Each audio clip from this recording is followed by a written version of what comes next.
This evening I had always planned to talk to you about the king's justice and to continue discussing what it means to have authority in the king and the justice of God as we began at the very beginning of this season.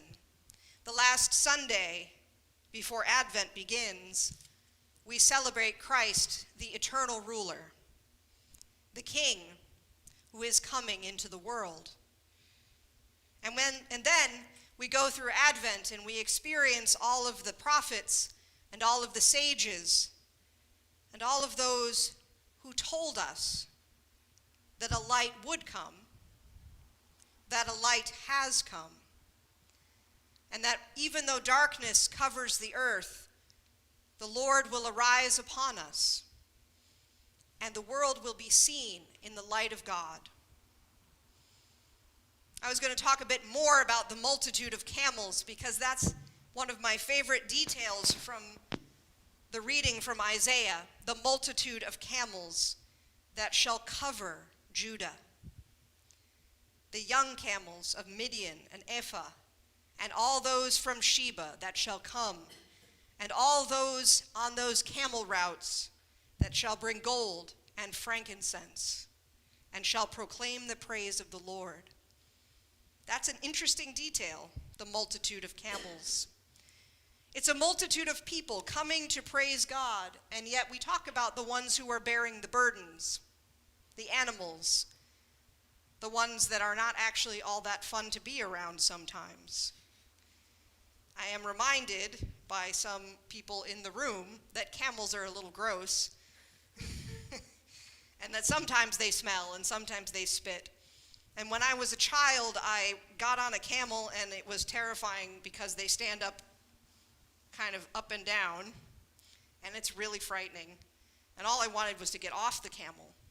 So camels, as a detail in a story about coming to the King of all creation, are an interesting choice.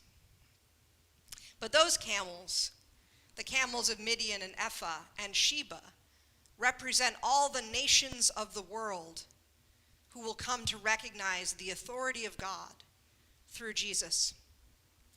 And the authority of God that comes through Jesus is the justice that the psalmist is asking for David and his son. The psalmist is asking that God will give God's justice to the king so that the king can give God's justice to the people. I was going to stop with all of that, but then, of course, this afternoon, dreadful things have happened. Really shocking things have happened in our sovereign republic.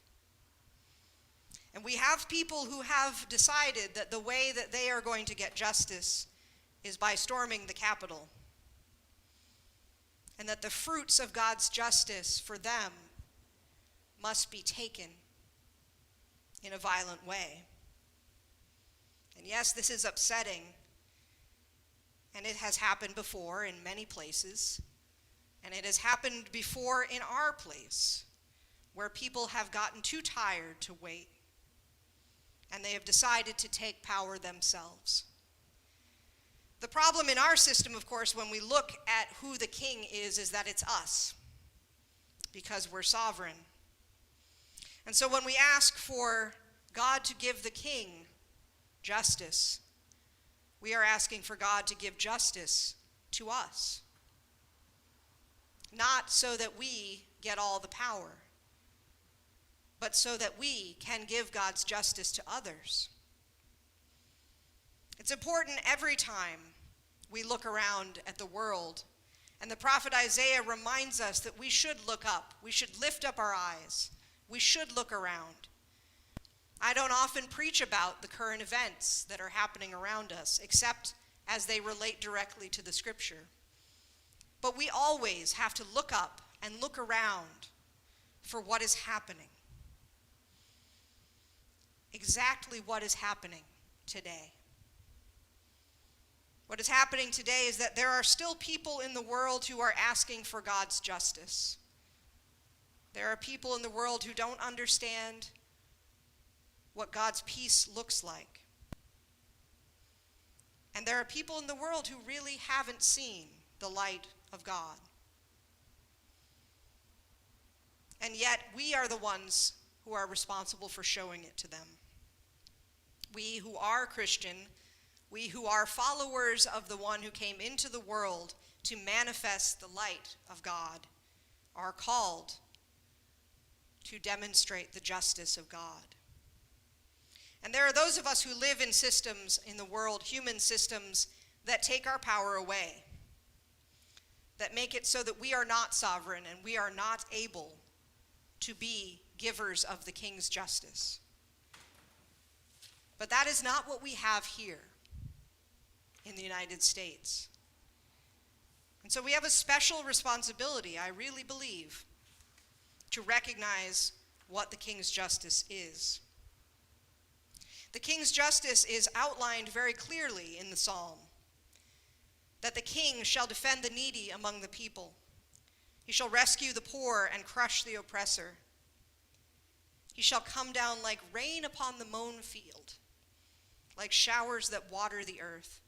A person who gives growth, who does not seek to do more than make others flourish. In his time shall the righteous flourish, and there shall be abundance of peace, till the moon shall be no more. This is the peace of Christ.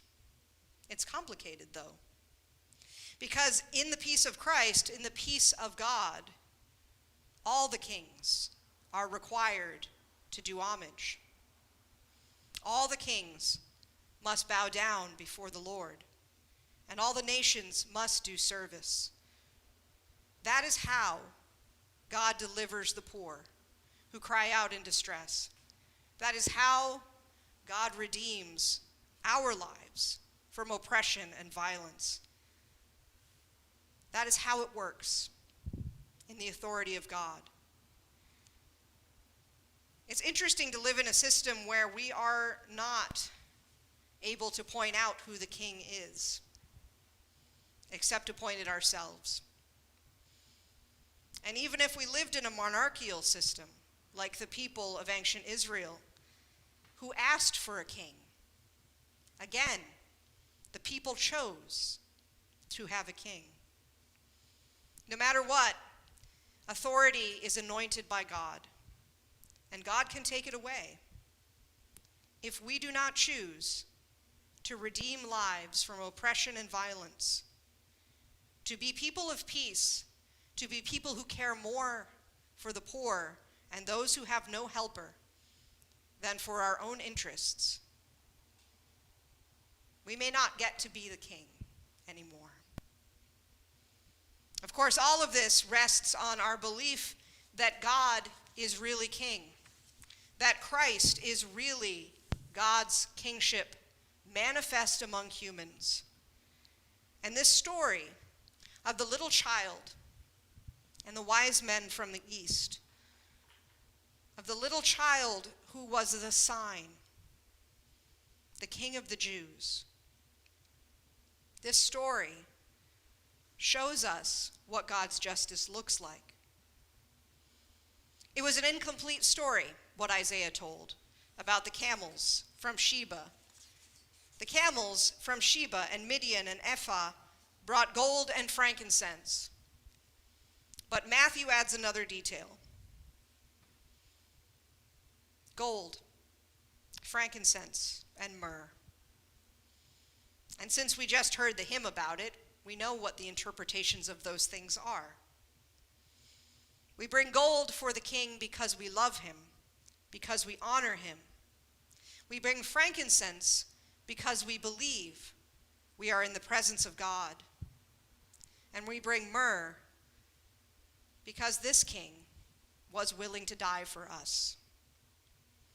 All of these things that we bring and the gifts that have multiplied from Isaiah to Matthew demonstrate a tradition. They demonstrate to us that people who were in relationship with God in Israel for a long time had thought about this. They had thought about who this king would be, what it would mean for all the camels to show up with gold and frankincense.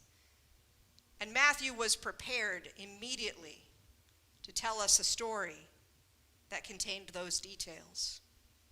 We don't know who the wise men were. We don't know how many there were. We assume there were 3 because there are 3 gifts, but that multitude of camels could have been carrying a lot more than just gold and frankincense. Someone in the congregation this week asked me what happened to the gold and the frankincense and the myrrh afterwards. Like, did Jesus and Mary and Joseph take that gold and frankincense and myrrh with them? Or did they just leave it there? Or did they buy something with it? And that's an interesting way of thinking about it. I've never thought about what happens to the gold and frankincense and myrrh because I guess I've never really thought about them as actual presents given to an actual person. I might be too symbolic about it, but she wanted to know what happened to the gold and the frankincense and the myrrh. And I imagine that Mary and Joseph took it with them. And then they had to figure out what to do with it because it was worth a lot of money. And they weren't wealthy people, and it was likely to be stolen from them. But maybe they could give it away. Or maybe it financed their flight into Egypt. Or maybe they did lose some of it, keep some of it, pass some of it along. Maybe they got rid of the myrrh immediately because myrrh is a reminder of death. It's like giving someone embalming fluid. You're giving someone something to preserve and refresh the body before it goes into the tomb. But I think the gold and the frankincense and the myrrh went with them into Egypt. That's the next part of this story, is that Herod, the king who was grasping at power, who was clearly not the manifestation of God's justice through the justice of the king, Herod is going to soon after this decide to murder all the children under the age of 2. In some cases it's boys, in some cases it's everybody. And he's going to do that because he's afraid. That's that little detail. Herod was afraid of Jesus. He was afraid of someone he didn't know, whose name he didn't actually know. He just knew he was called the King of the Jews, and that other people were coming to see him. Because Herod was afraid, Herod lashed out in a violent way. Herod destroyed innocent people because he was desperate to keep his power. Herod is the example of what happens when the king acts without the justice of God. It's not enough to simply say it's bad to do violent things in service of our goals. It's not enough to say we shouldn't riot, we shouldn't have mobs, no one should trash property, and no one should attack the Capitol. It's not enough to say that for Christians. It's not about partisanship. It's not about power. It's about recognizing that God is not in things that are violent and chaotic. God is in things that are peaceful. God is in the justice that defends the needy, rescues the poor, redeems our lives from oppression and violence, and sees our blood as dear. Herod is the example of someone who has been corrupted by power, who does not recognize the king's justice, who does not have the justice of God on his side, and like so many other people, becomes desperate to hold on to his own power. For Christians, the opposite should be true. We should be willing to give up our power. We should be willing to give up our privilege. We should be willing to say, we back down. You can push us around. You can push us around because we follow the one who was willing to be killed for our sake. who told his disciples to put away their swords in the Garden of Gethsemane, for whom Paul described himself as a prisoner, who was willing to give up his whole life and stand before the Roman emperor in chains because of the message of Jesus. The message of Jesus is that God redeems the lives of the poor, that God is the source of all authority and justice, and that we are meant to care for each other, all of us to come together,